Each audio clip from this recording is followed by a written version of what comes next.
So let me start. Welcome to all. My name is Renaud Deplan. I'm a senior program specialist in the Climate Resilient Food System program of IDRC, and I will be the facilitator of the session today. Alors bonjour, donc mon nom est Renaud Deplan. Hello, my name is Renaud Deplan.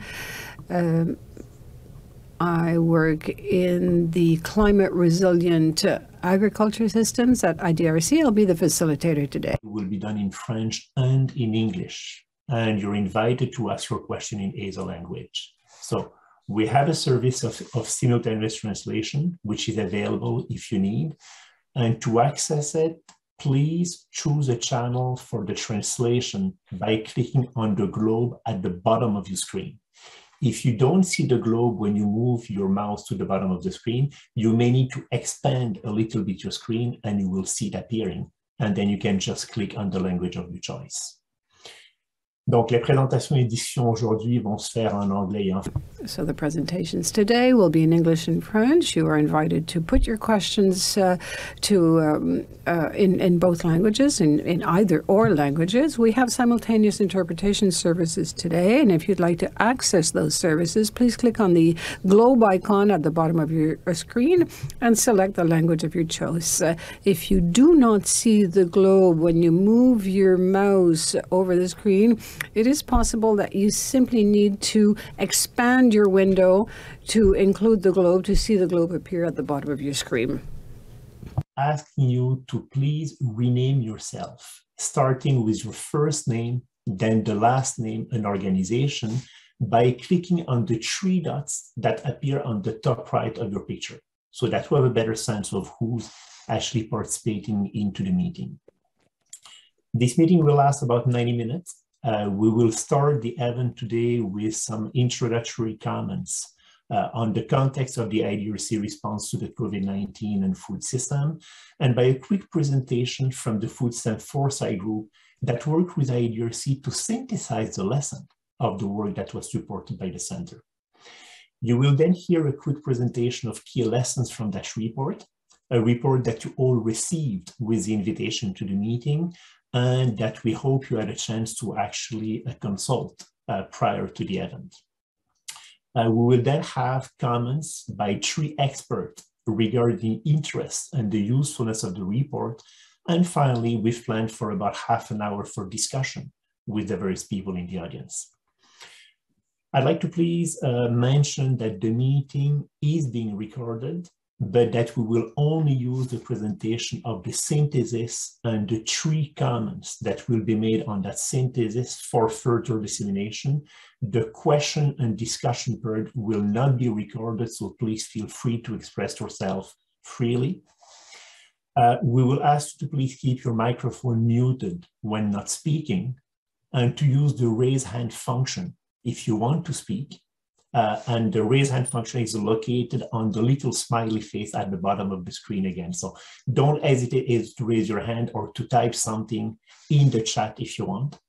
But without delaying any further, let me pass the microphone to the director of the Climate Resilient Food System program of IDRC, who will officially welcome and open this event. So I will invite Dr. Santiago Albacoral. Dr. Albacoral oversees research in IDRC that seeks to promote sustainable agricultural productivity, animal health, nutrition, healthy food system, and adaptive solution to climate change. He joined IDRC in 2017 as Associate Director of Food Security and previously served as Senior Director of International Development at CARE Canada. Santiago also has led research and program teams at Action Contre la Faim and for the Spanish Agency of International Cooperation. He holds a master's degree in International Agricultural Development from the Cornell University, a graduate diploma in environmental audits from the European Social Funds, and a bachelor's degree in agriculture engineering from the University of La Rioja in Spain. Santiago, welcome.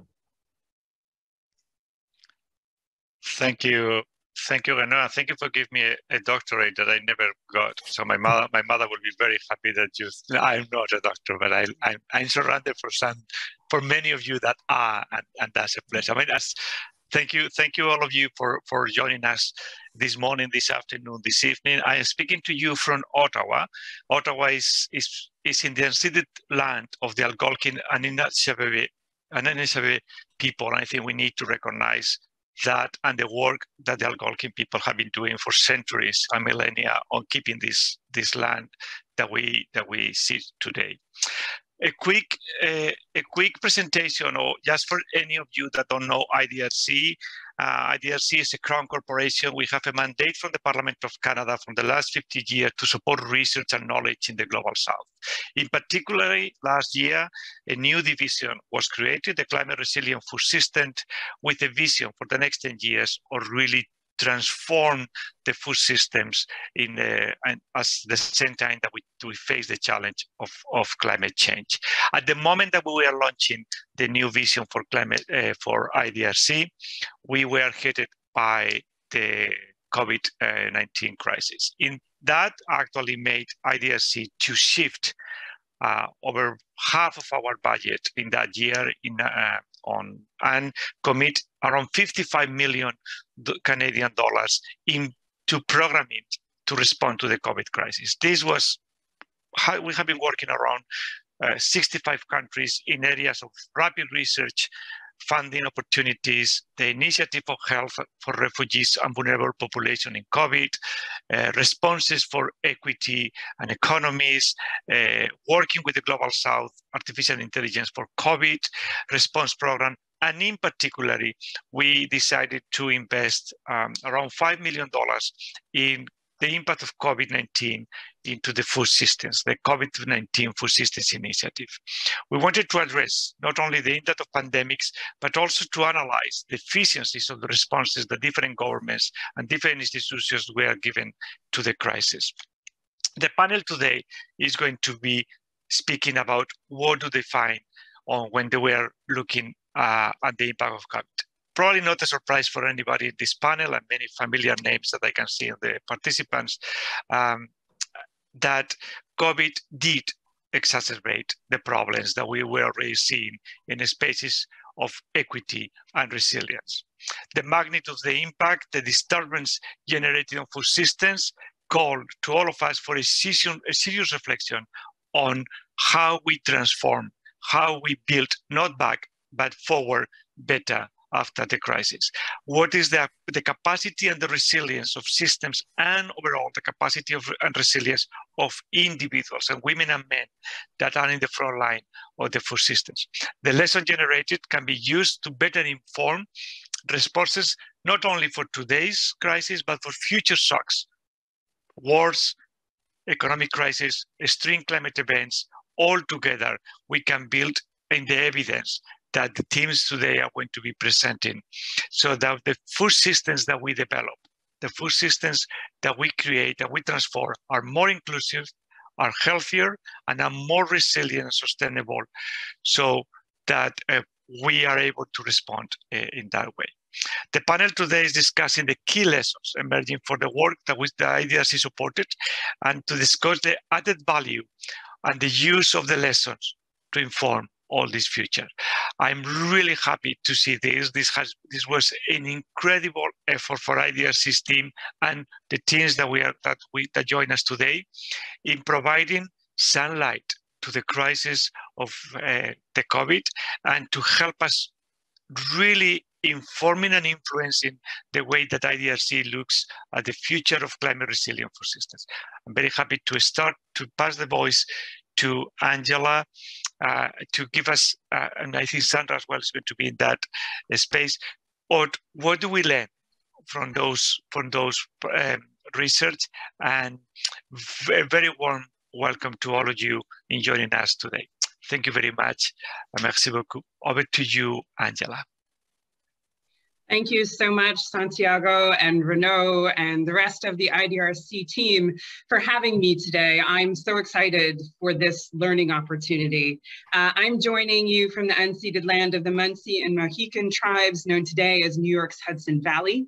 And I'm going to talk a little bit about how we developed this synthesis report of some of the findings and learnings from IDRC's investments in COVID-19 response, which Santiago graciously graciously provided you with size and scale for. Sandra's going to follow me and talk about the what we learned, but I'm going to talk about the how we developed the synthesis report. The what we found and what IDRC learned is coming next.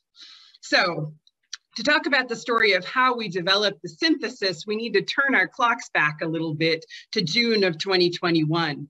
My team and I were just wrapping up a project with the Global Alliance for Improved Nutrition when we received a request for proposal from IDRC. Now, we were really excited about this request because it was to support the newly formed Climate Resilient Food Systems team at IDRC. And climate resilient food systems are at the absolute center of our mission at Food Systems Foresight. But I've got to be honest, we were a little intimidated by the ambitious scope of this work. IDRC was looking for support in assessing its investments across sub-Saharan Africa, a region that I lived in for a decade and have worked in for about 15 years. So I know the complexity and the variance in this region, so many different food systems on top of each other, representing smallholder farmers and large-scale commercial farmers, from developed food manufacturing to really more primitive storage and bulking. So that was big scope right there. But we also wanted to look at the last 5 to 7 years of investments across agriculture and food security, food, environment, and health, and climate change programming to see where IDRC had helped food systems to move more broadly. And then finally, the scope of work included helping the CRFS team think about future scoping and investments for IDRC and food systems. So this was a big, ambitious scope. But when we had the chance to meet with Sandra and Madiha, who I don't think is with us today, but was really helpful in forming our initial scope of work, their real interest in co-creation and collaboration was really evident. So we were super excited to get to work. We kicked off in mid-August, and our goal was to develop a COVID report or a synthesis of these investments by the end of 2021. So we had just about 4 months to synthesize a lot of research, some of which wouldn't even be complete for months to come, but we persisted. We designed our analysis to be informed by a few different analytical frames. So the first one was systems thinking. This is central to everything we do and central to climate resilient food systems. The second analytical frame we used was operational resilience. We zoomed in on 3 of 4 questions of resilience. The of what, resilience of what? Here we were looking at livelihoods. Resilience to what? And here we were looking at the COVID-19 shock. And resilience for whom? And here we found women to be a very special case in the conversation about resilience in food systems. We found women are really the shock absorbers. When we face systemic shock and we look to the implications of those shock on women, we see it's the great implications, especially in complex adaptive systems like food systems. And then the third and final analytical frame that we used for this synthesis was an organization of value chain segments. So we looked at the upstream activities in food value chains. We looked at midstream activities, looking at the implications for business-to-business transactions. And then we looked all the way downstream, looking at the implications for business-to-consumer transactions. And the final element of the design of our analysis I wanted to mention is that we strive to be co-creative and really adaptive. We met regularly with the IDRC team, we shared interim findings, and we pivoted when we needed to. So we also included in this report a landscaping of other donor responses and positioned IDRC's response within that landscape. We did this by conducting some one-on-one interviews, but then also building off the Global Donor Platform for Rural Development's most recent report. We also designed and facilitated 2 separate workshops. The first was really to provide a space for learning and exchange between research teams. And the second was to allow us to take a step back and make sense of the bigger picture in food systems experiencing systemic shock. We tried hard to be really egalitarian and use human-centered approaches. We advanced circle conversations and used those many, many times throughout this engagement. And we used storyboarding to enable that big picture sense making. All of this analysis really did yield some rich results. And the last month of our effort in report writing was super intense. We worked to synthesize inputs from the workshops and also the research, much of which was just concluding, but we were able to deliver the report on the 23rd of December, just in time to meet our deadline. Working with IDRC's grantees and its team members to understand the challenges facing food systems under COVID-19 allowed us to move into the next stage of our work with really solid footing. And we hope it also allowed us to generate a great learning opportunity for IDRC, its grantees, and the international development community at large. So that's what we're here to maximize today. And I thank you so much for having us. I look forward to a great discussion. Over to you, Sandra. Thank you, and I'll just step in, Angela, just first to present you, because we haven't had a chance to officially present you. So Angela is the founder of the Food System Foresight, which is a global consulting collective which is dedicated to food system transformation, and who has been, as Angela said, co-authoring this since or making this report on the IDRC portfolio. Angela has over 20 years career. She has advised heads of state, UN executive directors, civil society leaders, 3 of the World Food Prize laureate, and she has served as CEO of the GKI, which is a social enterprise advancing system thinking, among other elements. I'm now going to pass the microphone to Sandra Gagnon to actually present us with some of the nature of the IDRC response that Santiago already alluded to, and to tell us a little bit more some of the lessons that have been arising from that synthesis report. Sandra is a senior program officer at the International Development Research Center based in Ottawa. Her research focus is on social, equitable, sustainable food system in the face of climate change and on participatory research. She has extensive experience in rural development and has lived for 9 years in northern and western Argentina. Sandra received a PhD from the Graduate Institute on International and Development Studies in Switzerland, focusing on indigenous communities' participation in natural resource governance. And before joining IDRC, she worked at the IISD, on international environmental policy. She worked with the IUCN on global conservation policy, and at the Graduate Institute of International and Development Studies, the GGIDS, on the social impact of environmental problems. Sandra, welcome. The mic is yours. Merci beaucoup, Renaud. Thank you very much, Renaud. So I would like to invite you all to have access to interpretation if you need that. So I want to speak to you about the results of our project.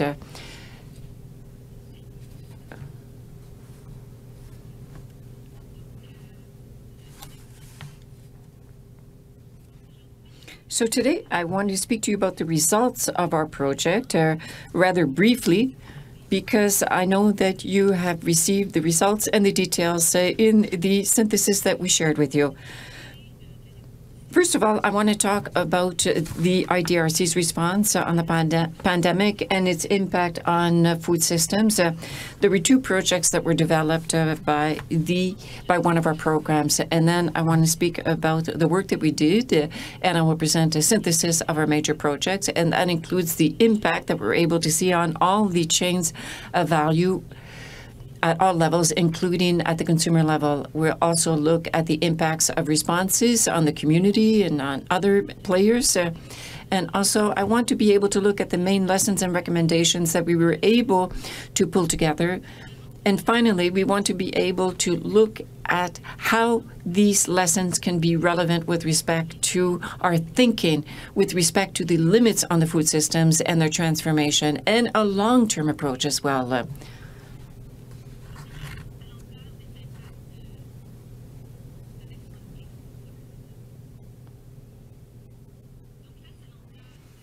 Given the impact of the pandemic, the IDRC has developed a number of projects, as Santiago mentioned. So first of all, I'm going to speak about the food systems and its impact given the COVID. The first one had 10 research activities to establish the impact of the pandemic on the food systems. Because from the beginning, when the pandemic started, we were facing a lack of data and of evidence on the impacts. So there were 5 research projects, and these projects, their aim was to establish the efficiency of the responses, namely the first responses that were adopted by the countries, in order to be able to help those countries to adapt to further waves of the pandemic, but also for future changes, whether it be war, social political issues, or other pandemics. So what did we learn from this initiative? Well, the first thing that we learned is that with respect to food systems, the COVID impacts,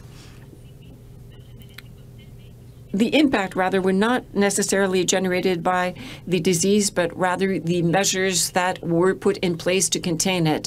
So there were aspects on all of the food systems throughout the world. So if we look at the production level, for example, we see that there are impacts on access to inputs on the fields and on labor. For example, in Nigeria, 40% of the people that we interviewed indicated that there was an impact on inputs, and this had an impact on production. The problem for access to inputs has a bigger impact on smaller farmers rather than larger farmers. The larger farmers were rather impacted by the lack of labor force. We've also seen that there was a lack of financial means, access to credit, and also the increase in prices that was one of the impacts, namely for the smaller farmers. And now if we look at the impacts on the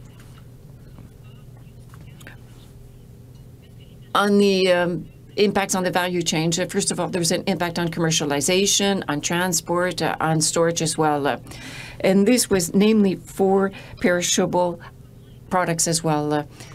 How is it that small farmers who were dependent on larger companies didn't have enough access to storage? And this had an impact basically on the speed with which they were able to provide storage, and that had impacts. However, some of them were able to store cereals, and these impact had more consequences for women and young people who oftentimes are smaller retailers, and etc. According to our study, half of the small farmers had to close during the pandemic. The processing, but also the supply during the pandemic were impacted. With respect to the markets, what we've seen is that their closure has had an impact on availability and on price of foods, thus on consumers and vendors, particularly in the informal sector. For vendors, this has obviously had repercussions on income. A study in Senegal found that 100% of vegetable and fish vendors and 85% of poultry vendors suffered income losses. In addition, all the measures have led to an economic slowdown and a reduction in purchasing power. In Dakar alone, for example, the average household income of those surveyed is estimated to have decreased by 35%.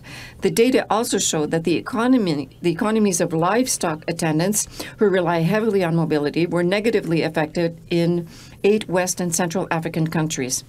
There was another result that we've seen here is that the pandemic has exacerbated the social inequities that already existed and therefore had a greater impact on the most vulnerable and on women. Women, of course, we know had to take on more responsibility for their household income and also the well-being of their household.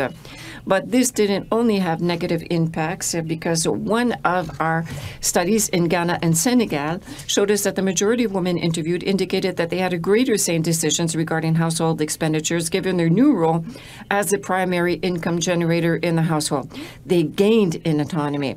In some cases, this also led to tensions within the household, particularly when husbands claim control over their wives' income, whereas men are traditionally responsible for economic decisions. Studies have also shown an increase in violence, with up to 30% of women reported to have been victims of verbal or physical violence in Burkina Faso and Senegal. Regarding changing gender roles and workloads within households, some studies found that men contributed slightly more, but the division of labor remained unbalanced, while others found a more equal division of traditionally gendered domestic labor.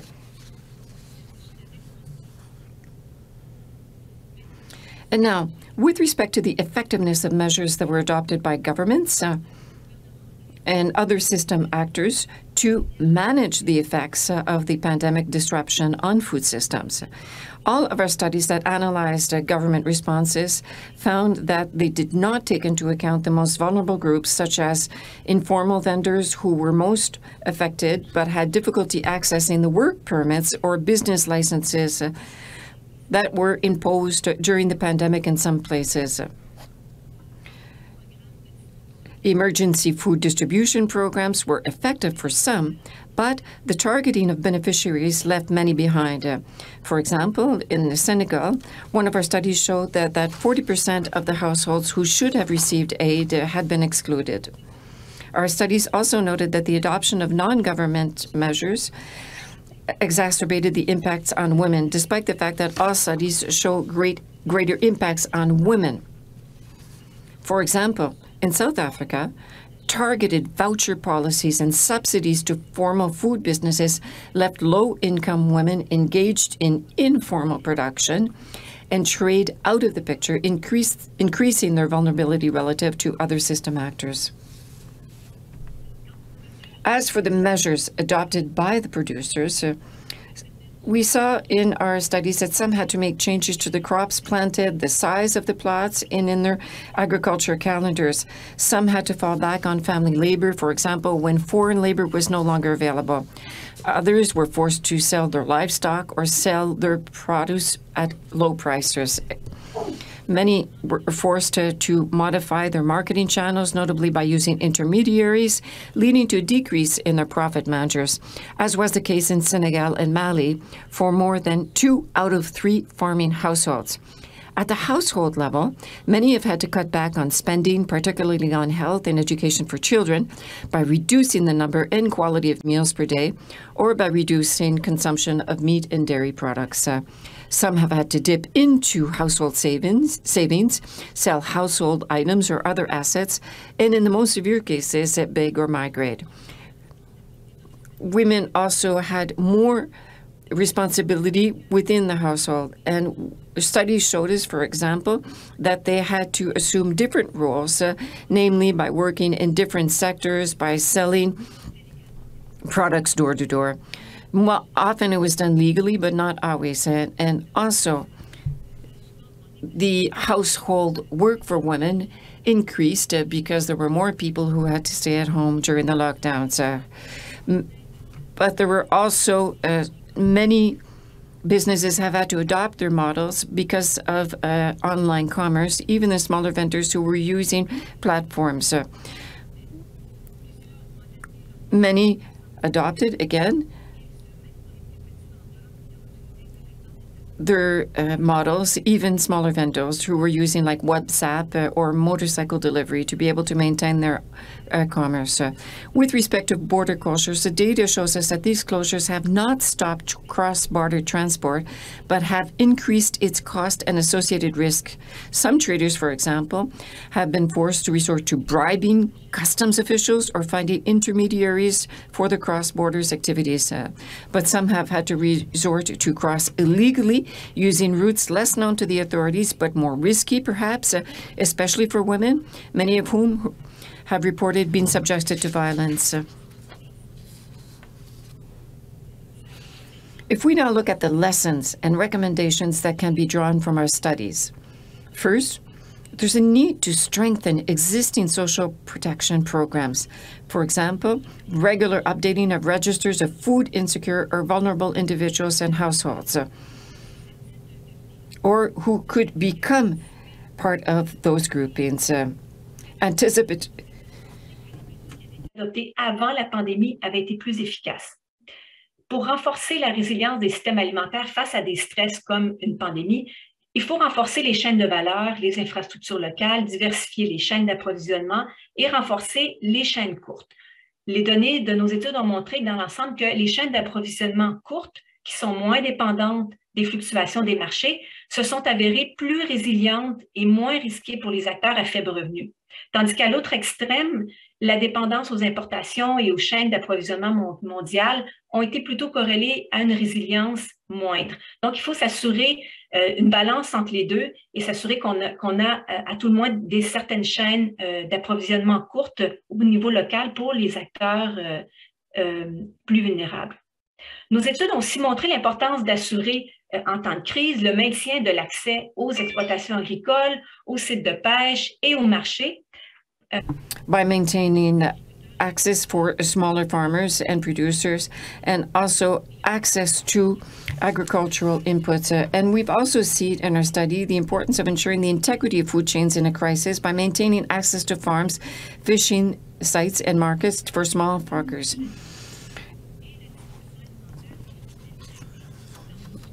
And we also have to take into account the distribution chains that were disturbed. It's also essential to capitalize on existing networks and actors to develop and implement responses. They already link actors and create better support systems and can serve as channels for providing information and assistance. And in particular, one of the studies showed the importance of cooperatives in supporting their members in times of crisis through services such as maintaining distribution channels, certifications, training, seasonal credits, grouped input purchases, access to production equipment, etc. So beyond extracting lessons on initiatives, we also worked with food systems foresight, as my colleague mentioned, in order to better understand how IDRC fits into the overall response of international organizations on the topic of COVID and food systems, including bilateral donors such as ACIR. We see that the majority of projects in the sample indicated by the red are market and consumption oriented, what we call downstream, and those affect markets and consumerism. These are what we call downstream. These are quick responses to meet immediate short-term needs. They also prioritize, but to a lesser extent, production. And these are called upstream activities. The other important finding is that these organizations have invested little in systemic resilience, indicated in blue in the last row, in all segments of the food systems. This is understandable, as it was a quick response in time of crisis. IDRC's response is similar to that of these organizations, with projects that are primarily focused on rapid and strategic responses, therefore that focused on the effectiveness of measures, and have targeted all three segments of the value chain, with a long-term vision of increasing the resilience of food system to pandemics, but also to other shocks, and thus contributing to a more robust and sustainable response. This approach is necessary because, as we've seen, the pandemic has in fact only highlighted and amplified already existing problems and inequalities. Indeed, problems related to the triple burden of malnutrition are also increasing. But there's also inequalities inequalities are growing as well. And food systems continue to be threatened by conflicts in many parts of the world. And we can see that currently with respect to the war in Ukraine. There are a lot of issues associated with the supply of grain, for example. The impact of climate variability, both long-term changes and climate extremes, and as well as impacts of natural resources. We are increasingly seeing the emergency and spread of zoonotic diseases, antimicrobial resistance, and endemic livestock diseases. Therefore, we've seen that food systems are not resilient to shocks such as pandemics, which reinforces this this part of our thinking, that is the need to rethink and transform food systems, also highlighted in the discussions on the margins of the UN Food Summit, because we don't want to go back to before COVID. If we want to make our food systems more inclusive, healthier, and more resilient to climate and other shocks, such as the pandemic or wars, it's not enough to improve the efficiency of current food system models. We must address the structural challenges of existing systems. In doing so, we must pay attention to and support the role of actors who question power relations, such as vulnerable populations, indigenous populations, farmers associations, the informal sector, women's associations. We also must be interested in the role of alternative food systems in the revision of these power relations. We must also review our relationship with the environment and to take into account the real cost of food production, processing, and transportation on the environment. That is what our program on IDRC's climate-resilient food systems division is trying to do through its current agroecology engagements in West Africa and our projects on transforming food systems for better nutrition, shock resilience, and equity that focuses on gender equity and indigenous leadership, rather. Finally, thank you very much for your patience. Attention. Merci beaucoup, Sandra. Très belle présentation, très claire. Thank you very much, Sandra. Great presentation, very clear, very complete report with a lot of material. I'd like to call on now the first of our three commentators to share with us a few comments on the added value, the usefulness of the lessons in that synthesis. So the first speaker I will call on is Dr. Nestorine Compaoré, who holds a PhD from the University of Montreal in Development and a Master's of Ouagadougou University. She was Minister of Women's Promotion and Gender in Burkina Faso from 2001 to 2014, and she works at the Agency on Technological Research and Improvement within a ministry at the Burkina Faso. She's also an expert and international consultant in gender training and technological transfers. She is a scientist convinced of the rights of women in Burkina Faso, in Africa, someone with a great deal of expertise, and we felt she was the perfect candidate to reflect on the lessons from this synthesis. Dr. Sangaré, you have the floor. Thank you very much. I just have one small problem because the video is not coming up. I looked for a solution earlier. And so apologies for this red background that I will take away to not disturb you, but at least I hope you are hearing me. Yes, we hear you perfectly well, no problem. So apologies really for the absence of video. But first of all, I'd like to start by thanking you for giving me this opportunity to take part in this panel, a very interesting panel, I might add.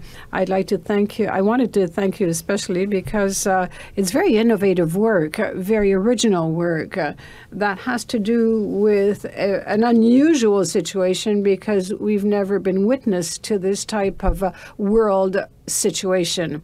The lessons learned are therefore first-hand lessons that will surely be useful to states in the preparation of their answers to future crises.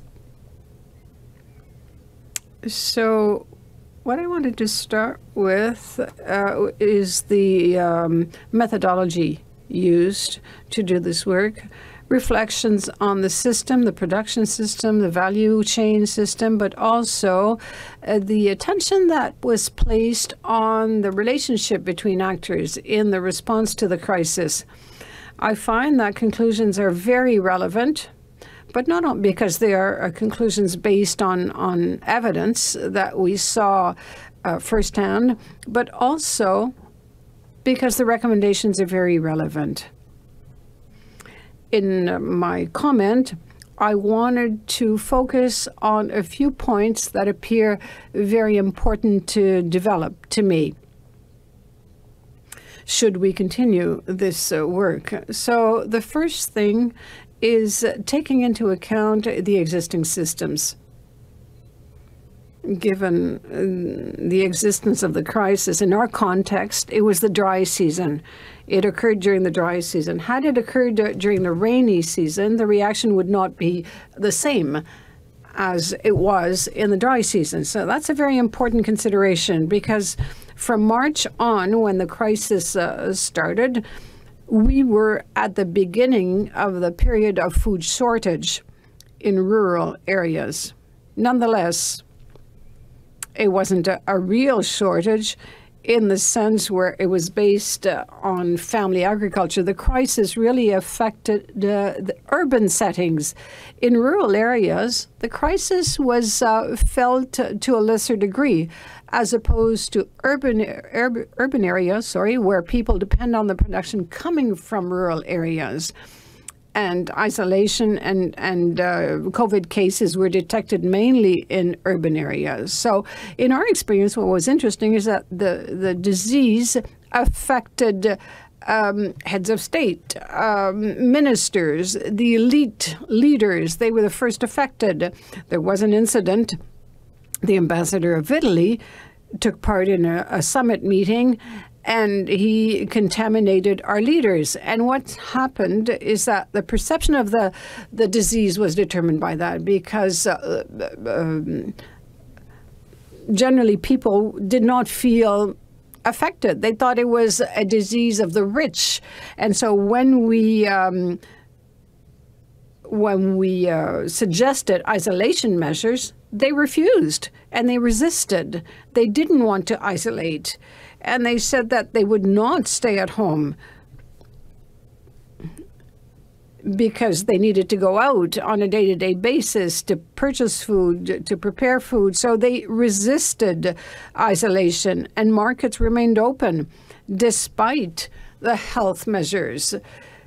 So the violation of isolation measures is something that we have to take into account in the study, because youth in the country did not accept to isolate because they needed to continue to fight and go out to find food to eat.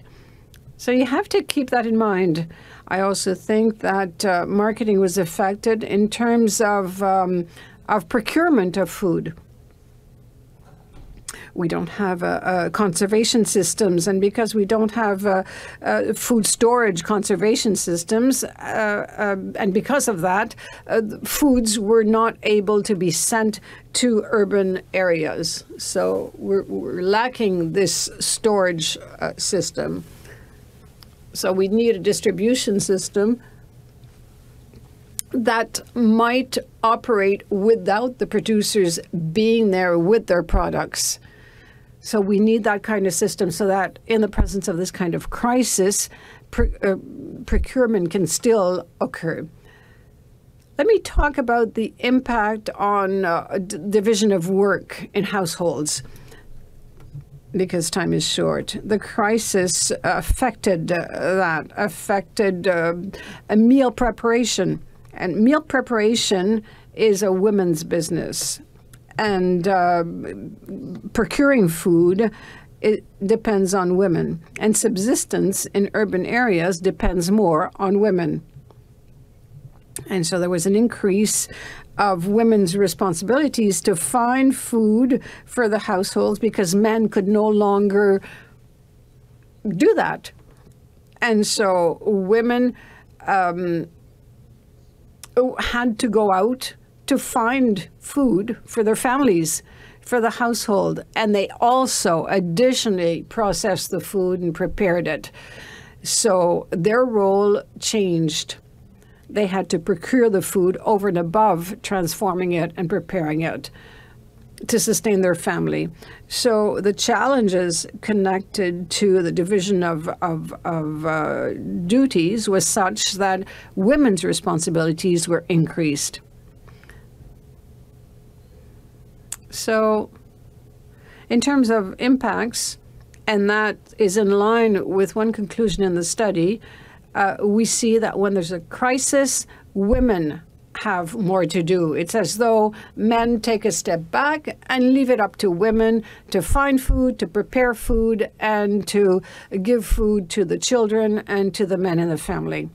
So I would say that we must take that into account, the resistance of the actors to isolation measures, and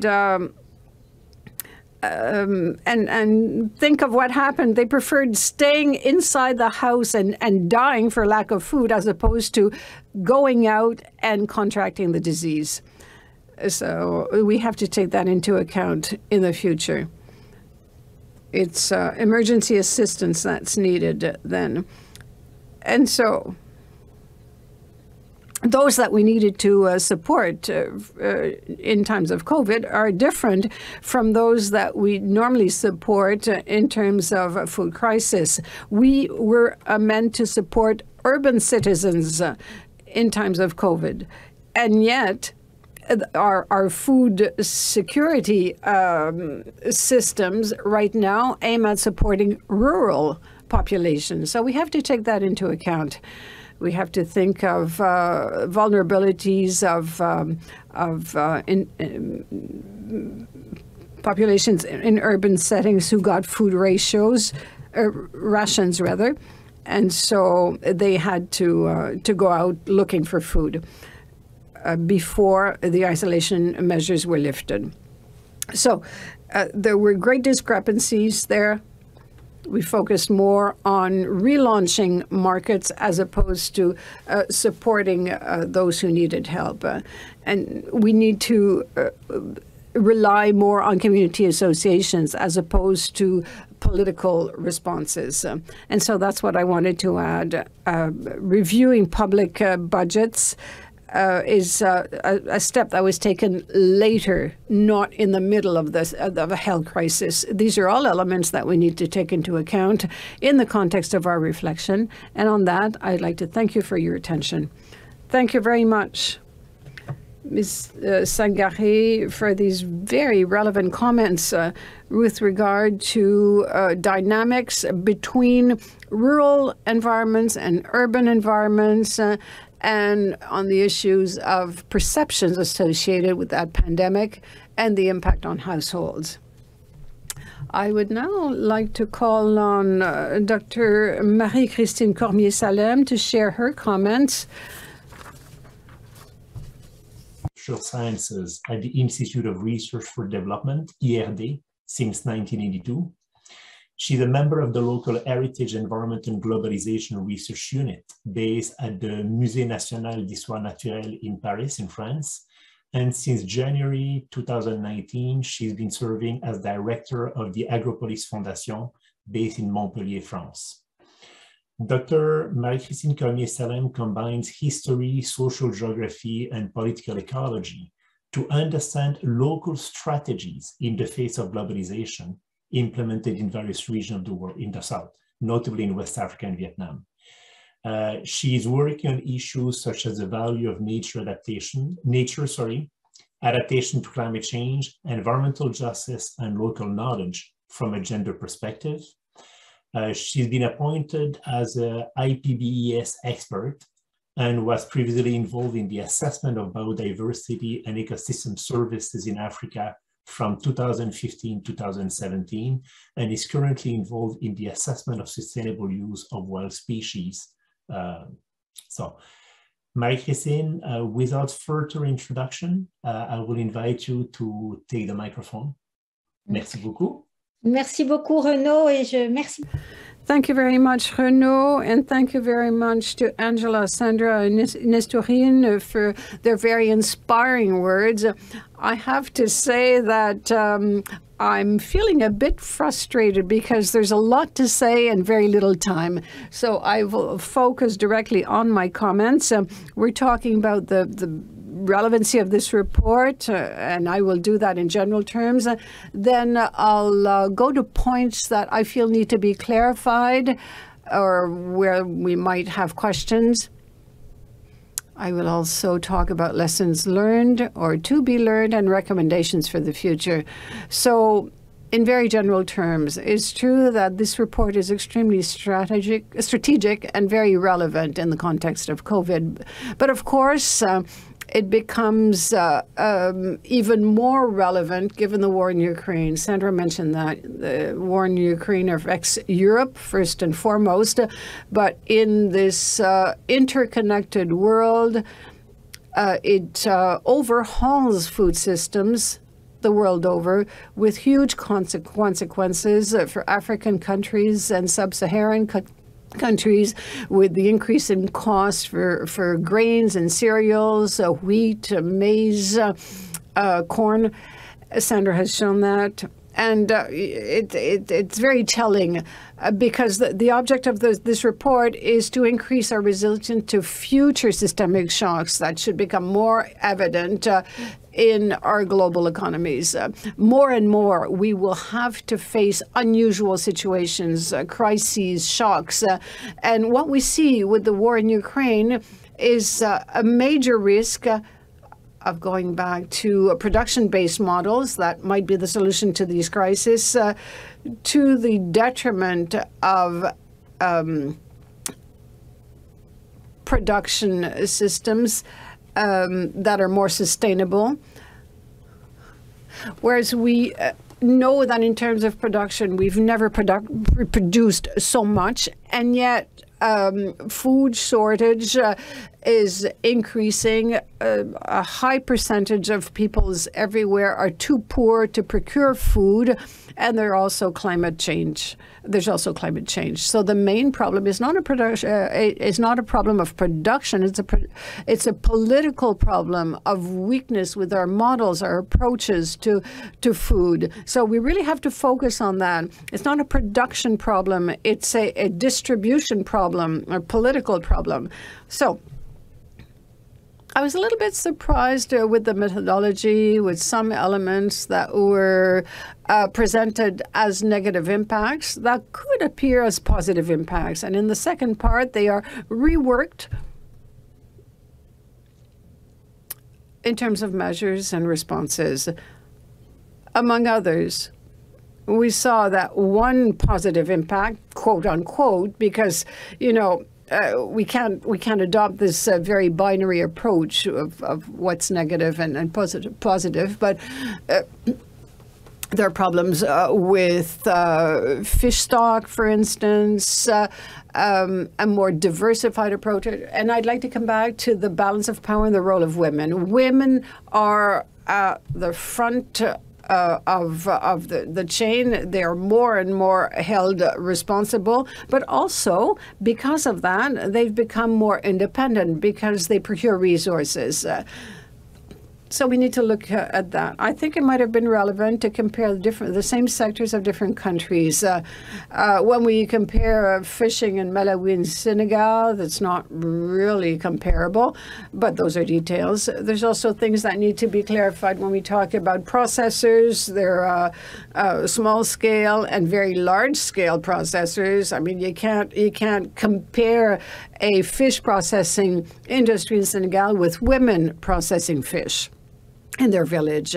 One thing that bothered me more in the report was this notion of informal actors. It really doesn't sit well with me because this sector is not official, not controlled, not legal, is far from being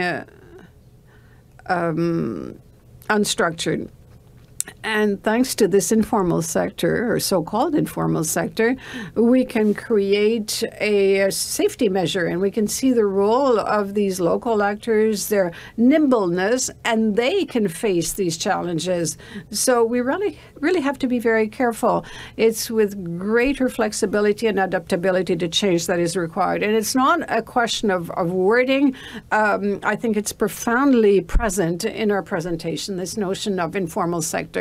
I mean, we focus more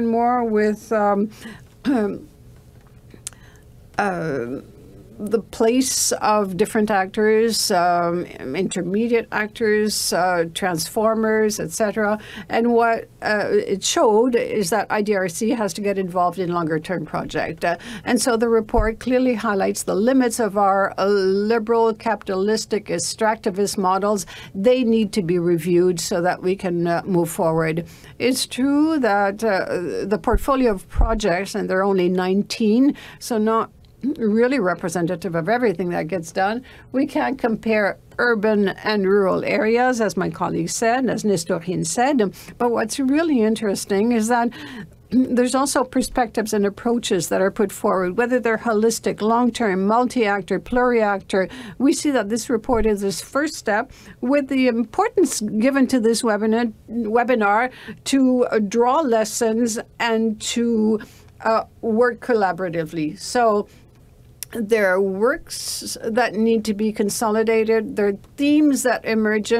At the foundation, we have defined 3 different axes, given the international issues and social issues, climate change, conservation of biodiversity, and production and responsible consumption. And so our foundation supports, through research, information, and innovation,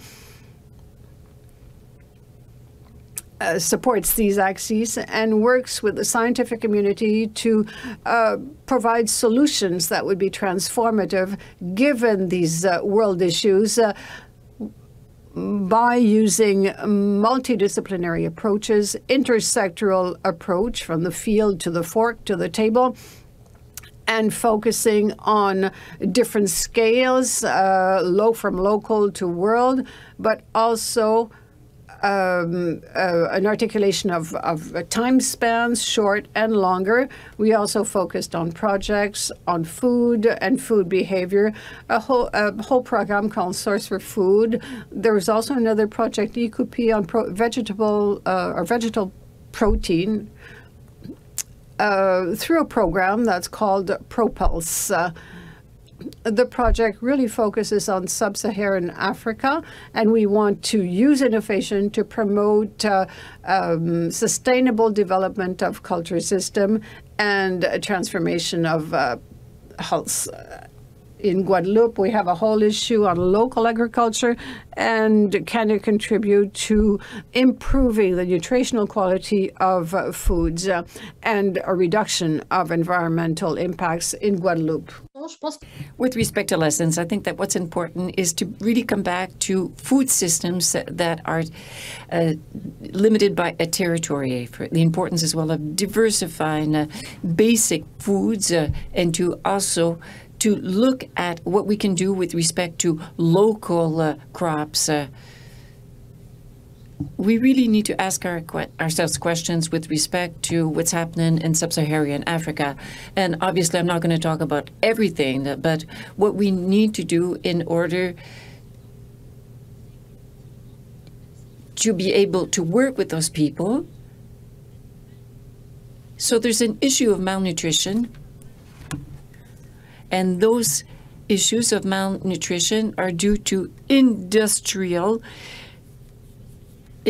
farming practices and also the grain crops that put a lot of pressure. And therefore, these are less accessible to the countries that we're speaking about here. So diversify basic food systems to be able to promote as well the short supply chains. And during COVID, we saw that there were these short supply chains and also to reduce the dependence on imports. And also, we need to take into account the war in Ukraine. So we really need to take into account that it's possible to have an agroecological approach by reviewing, amongst other things, the distribution system that promotes the ecosystems and that promotes as well different types of consumerism with respect to food. So currently, there's not a lot of work that's been done, but there's a lot of work that has been done by various organizations. And what I believe here is that there are a lot of expectations with this program because there's really an emerging trends, namely with respect to shocks that will become more and more frequent. And that forces us to anticipate and to manage these risks by working together. Thank you for listening to me.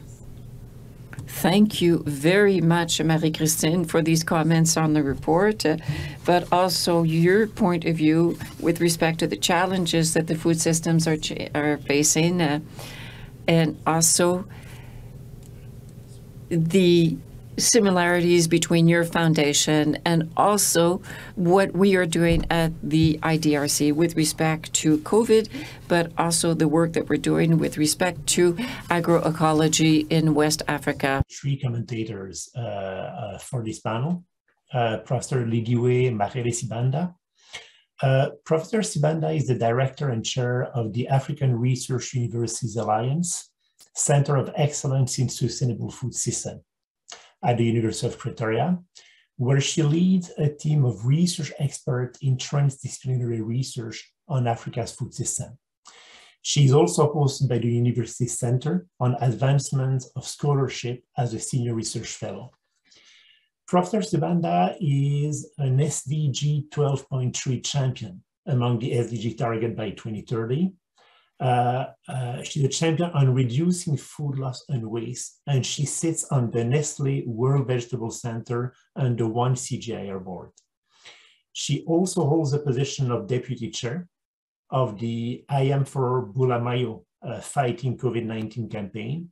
And in previous role, Professor Sibanda has served as the chief executive officer and head of diplomatic mission for the Food, Agriculture, and Natural Resource Policy Analysis Network, FANERPAN, and has also held senior position at the Alliance for a Green Revolution in Africa, AGRA. So I will welcome Professor Sibanda for some comment on the report. Lindiwe, up to you. Thank you. Thank you very much.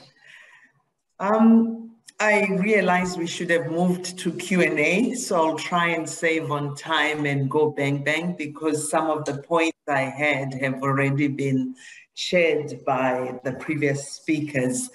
First, to congratulate IDRC for this report.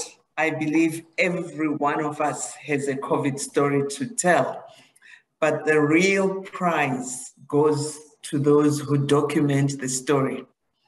But better still, the bigger trophy goes to those who can analyze the findings and not just stop at that, but do a foresight that informs future programming. I really appreciated that in the report. So in terms of my input, I have decided to just break this down in the way you have approached the report in terms of documenting, analyzing the responses, informing long-term resilience and lessons learned, and maybe some personal experiences. So hopefully that will be 5 minutes. In terms of documenting the experiences, I pulled out of the report and thought, if we all had a structured methodology such as this one, can you imagine how much information we would have collected? And now that IDRC has invested in a methodology, is there a way we can package this in a form of a curriculum, give it freely to research institutions like universities so that they sharpen it? Because definitely COVID is not gone, but we will be richer with an institutionalized process, a database, a worldwide or Africa-wide experiences that we can tease out as academics and freely publish from. Because I felt when listening to the experiences, I was like, who has the data and who keeps it? Is there anything we have missed? And how best can we harvest that? And the only way to do that is to empower people with the tools and give them the free role to continue collecting the data in readiness for the next big bang, which we hope is not going to come, but we are already seeing signs. So that was my first reaction. In terms of analyzing the responses, I would have loved to see a situation where we talk more of the timing. The immediate reaction in some quarters was, this coincides with winter, it will go away. This is a disease of the rich, it will not come to us. Until the pervasive nature penetrated all corners of the country. What that means is that in terms of responses, they were staggered.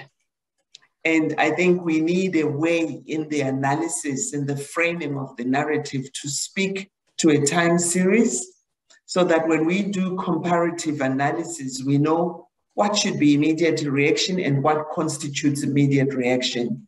What is laissez-faire attitude and what sparks that immediate response halfway through, and what is complacence later on. That sort of narrative would help, because it's new, it's a pandemic, it's taken longer than we thought, so maybe going back to the structure. The issue of targeting comes out quite a lot, particularly in responses, social protecting. But I think it speaks to an opportunity we have not harvested much, and that is digitalization. Surely there must be better ways of updating those social protection registers than keeping the local chief who is going to choose who is poor, who is vulnerable, who do I love, who do I hate, who should be in that register.